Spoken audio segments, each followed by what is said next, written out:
What's up everyone, I'm Clint13 and this is another of my reviews. Before we start, I want to take a moment to thank you all for voting for this week's review and remind you all to like and subscribe so you don't miss a thing. Done? Okay, let's go!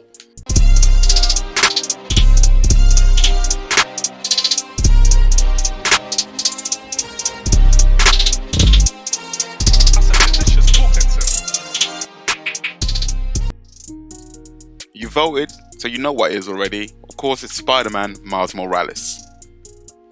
If you're in that category of those who have not played Spider-Man Miles Morales yet, or you're just waiting for your PS5 before web swinging around Manhattan, are you ready? I'm gonna say it. Don't worry, this video is spoiler free. Here's to hoping Sony reach out after this one. By now you've noticed, I start with visuals. Why, you may ask? Maybe it's because I'm a little bit shallow. Or maybe it's because that's the first thing that hits you when you first start a game. Or this is my review and whatever, I do what I want. Back in New York, and now with textures. I mean, just look at the textures on those earmuffs. I'm real and I've never seen earmuffs with that kind of stitching, but earmuffs aren't the only thing that look good. In Spider-Man 1.5, even the buildings have been glossed up. That's right, these glossy skyscrapers now have reflective glass. Evening. Mirror, mirror on the wall. The detail on NPCs and even Spidey suits is pretty insane, with a population density that puts Cyberpunk to shame.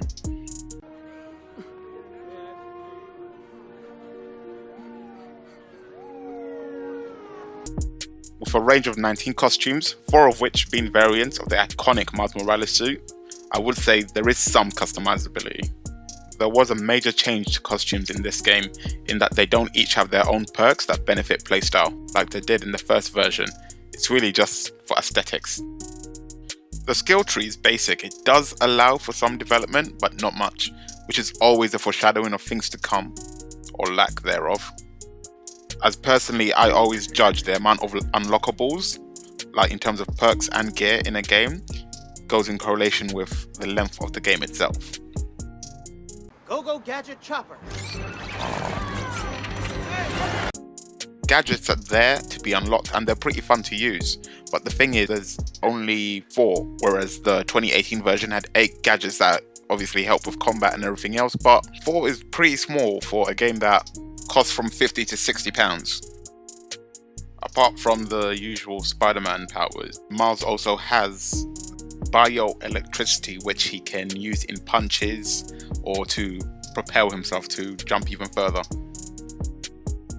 Combat is something that worked. I couldn't fault it because the mechanics were literally a copy and paste job of the 2018 installment of Spider-Man, with a few tweaks to skills, the movement and animation just to establish that he was a greener, younger Spidey. Something new to the stealth mechanics was Miles' camouflage ability, which truly helped when I was going for a more stealthier style of play, but also gave me more options when I was going for combat or just infiltrating a base. Gameplay and interface were all smooth, with web swinging feeling more immersive due to the haptic triggers that firmed up during this web swinging. From the beginning to the end, I got to know more of Miles Morales, a character I had always liked but never really looked into, and reacquainted with Spider-Man's lore, while my girlfriend watches me single-handedly, might I add, develop my own rogues gallery, with additional characters that further showed the heart of this game and just who Miles Morales actually was. Characters that had so much depth and has so much potential. Continuity was also a key factor as the events of the previous game were brought up every now and then, but not too often, so that we were still aware it was a new story. But boy, was this game short, and I mean Dexter short. Insomniac, it was a good game and everything, but if that was me, I would have made the game just a bit longer. I get it, you informed us that it was not an actual sequel, but a 1.5. Just a little palate cleanser in between, but for what you charged and what was given, no. You charged full game price for a DLC, which doesn't make sense to me. And for that, shame on you. Not to rant more, but the sheer fact that you knew the game, including side missions, was so short that you made us play it twice just to get a platinum is proof of how shameless this release actually was. Back in Black with a Hispanic twist.